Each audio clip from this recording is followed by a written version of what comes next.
America Iran के बीच जो मारकाट थमी हुई है फिलहाल के लिए, वो कब शुरू हो जाएगी कोई नहीं जानता, क्योंकि ट्रंप की बातों का भरोसा किसी को नहीं है। कल ही ट्रंप ने अनलिमिटेड टाइम के सीजफायर का ऐलान किया था, लेकिन आप देखिए कि ट्रंप ने अपना एक और खतरनाक वॉरशिप ईरान की तरफ भेज दिया।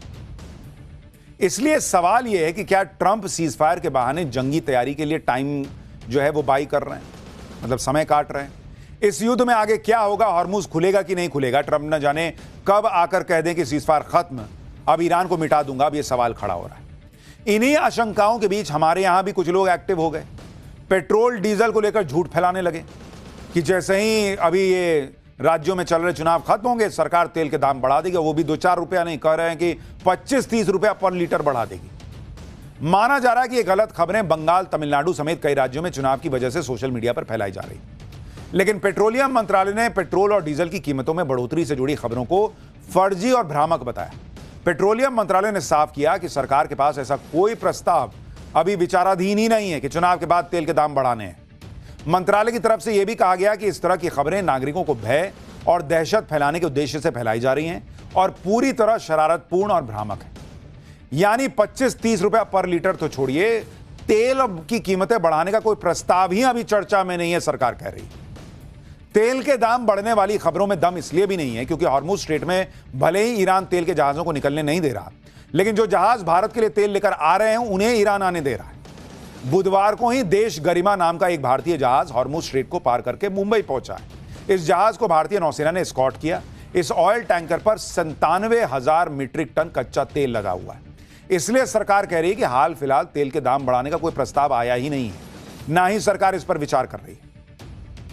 देश में तेल की तो दिक्कत नहीं है, लेकिन गैस सप्लाई का थोड़ा बहुत संकट अभी भी बना हुआ है। इसलिए सरकार ने गैस के नए कनेक्शन पर रोक लगा दी, ताकि जिन लोगों के पास गैस का कनेक्शन पहले से है उन्हें कम से कम गैस वक्त पर मिलती रहे।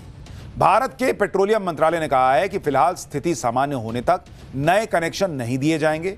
इस फैसले के बाद भारत में सरकारी तेल कंपनियों ने नए एलपीजी कनेक्शन जारी करने की प्रक्रिया को फिलहाल के लिए रोक दिया है। यानी अगर आप नया गैस कनेक्शन लेने के बारे में सोच रहे थे तो अभी आपको कुछ दिन इंतजार करना पड़ेगा, ताकि अभी जिनके पास कनेक्शन है उनको भरपूर गैस मिलती रहे और उन्हें कोई दिक्कत ना है। सुनिए सुजाता शर्मा ने क्या बताया। भारत सरकार का यह प्रयत्न रहा है कि देश के लोगों को कम से कम परेशानी का सामना करना पड़े। इसी क्रम में मैं आपको बताना चाहूँगी कि हमारे डोमेस्टिक घरेलू एलपीजी सप्लाईज नॉर्मल हैं। कल भी 52 लाख से अधिक घरों को एलपीजी सिलेंडर्स की सप्लाई की गई है। बुकिंग पहले से अब कम हुई है, लगभग 44 से 45 लाख के करीब प्रति रोज बुकिंग हो रही है। देखिए, तेल और गैस की किल्लत अपनी जगह है, लेकिन सोचिए कि अगर आपके फोन में इंटरनेट ही नहीं चलेगा तो क्या कीजिएगा। युद्ध में ईरान ने कुछ ऐसी ही धमकी दे दी, क्योंकि हॉर्मुज स्ट्रेट केवल तेल और गैस का ही चोक पॉइंट नहीं है, यह इलाका इंटरनेट सी केबल का भी चोक पॉइंट है। तेल और गैस के जहाजों को रोककर ईरान ने पहले ही जबरदस्त प्रेशर बनाया हुआ है। अब अगर इंटरनेट केबल काट दिया भाई ने, तो सोचिए सबकी क्या हालत होगी। ईरान ने यह धमकी हॉर्मुज के बाहर अमेरिका के ब्लॉकेड से परेशान होकर दी है। ईरान कह रहा है कि वो समंदर के नीचे जो इंटरनेट केबल बिछी हुई है सब काट देगा। अगर ईरान ने ऐसा कर दिया तो पूरी दुनिया में हाहाकार मच जाएगा। कई देशों की इकोनॉमी ठप पड़ जाएगी। किन देशों पर क्या असर पड़ेगा आपको आगे बताऊंगा, लेकिन पहले मैप के जरिए देखिए कि ईरान समंदर के नीचे जिन इंटरनेट केबल को काटने की धमकी दे रहा है वो केबल्स बिछी कहां देख रहे हैं। ये जो आपको पीली पीली लाइन दिख रही है वो हाईवे है, वो सब केबल है। किन किन देशों को इंटरनेट सप्लाई करती है। ईरान ने हॉर्मुज के गुजरने वाली अंडर सी इंटरनेट केबल्स का एक मैप जारी किया और इस मैप के मुताबिक हॉर्मुज स्ट्रेट में समंदर के नीचे 7 मेन इंटरनेट केबल बिछी हुई है। ई कॉमर्स, क्लाउड सर्विस और कम्युनिकेशन के लिए दुनिया का 97% से ज्यादा इंटरनेट ट्रैफिक इन्हीं केबलों से होकर गुजरता है। दुनिया का, खाली गल्फ का नहीं। ईरान ने इन केबल्स को खाड़ी देशों की डिजिटल अर्थव्यवस्था के लिए एक वल्नरेबल पॉइंट बताया है। अब आप देखिए कि अगर ईरान ने इन इंटरनेट केबल को काट दिया तो इसका सबसे ज्यादा असर किन देशों पर पड़ेगा। जिन देशों की संचार व्यवस्था पूरी तरह से इन इंटरनेट केबल्स पर निर्भर है वो गल्फ के कुल 5 देश हैं। इन देशों का रास्ता और इंटरनेट केबल दोनों हॉर्मुज स्ट्रेट से ही होकर गुजरते हैं। पहले तो यूएई है, दूसरा है सऊदी अरब, तीसरा है कतर, चौथा बहरीन और 5वां है कुवैत। अगर इंटरनेट केबल कट गया बॉस तो इन देशों की कनेक्टिविटी भी खतरे में पड़ जाएगी, क्योंकि इन खाड़ी देशों की इंटरनेट लाइफलाइन इन्हीं केबल्स पर टिकी हुई है।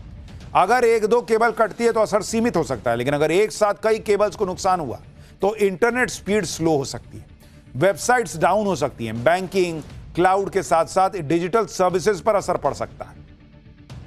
भारत इस मामले में पूरी तरह सिक्योर और सेफ नहीं है।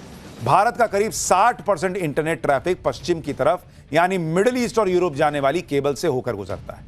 इसका मतलब है कि अगर हॉर्मूज में इन केबल्स को नुकसान होता है तो भारत में भी इंटरनेट पर असर पड़ सकता है, भारत में इंटरनेट स्लो हो सकता है, खासकर इंटरनेशनल वेबसाइट्स, क्लाउड सर्विसेज और ऑनलाइन पेमेंट सिस्टम पर असर पड़ सकता है। हॉर्मूज के पास ईरान कुछ भी कर सकता है, क्योंकि हॉर्मूज पूरी तरह से ईरान के कंट्रोल में है और वहां परिंदा भी पर नहीं मार सकता। यह बात ईरान ने युद्ध के इतने दिनों में साबित करके दिखा दी है। आप देखिए कि कल ही ईरान ने यह भी दिखा दिया कि कोई जहाज उसकी परमिशन के बिना हॉर्मूज से जाता है तो उस जहाज के साथ ईरान क्या कर सकता है। कल हॉर्मूज के आसपास ईरान ने जिस कंटेनर शिप पर फायरिंग के बाद कब्जा किया था, उस शिप पर कब्जे का वीडियो ईरान की सेना IRGC ने जारी किया है। वीडियो में दिखाया जा रहा है कि कुछ ईरानी सैनिक एक स्पीड बोट में बैठकर कंटेनर शिप के पास जाते हैं। इसके बाद मास्क लगाए ईरानी सैनिक धड़ाधड़ सीढ़ी चढ़कर MSC फ्रांसेस्का नाम की शिप पर चढ़ जाते हैं। यह शिप भारत आ रहा था। इसके अलावा कल ईरानी सैनिकों ने एक और शिप पर फायरिंग की थी। उस जहाज पर भी भारतीय क्रू सवार थे।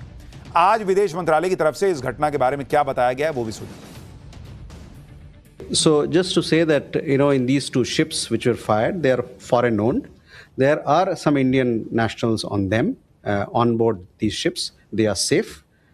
As far as our ships are concerned in the Persian Gulf, we continue to remain in close conversation with Iranian authorities so that they can safely exit Persian Gulf and reach India.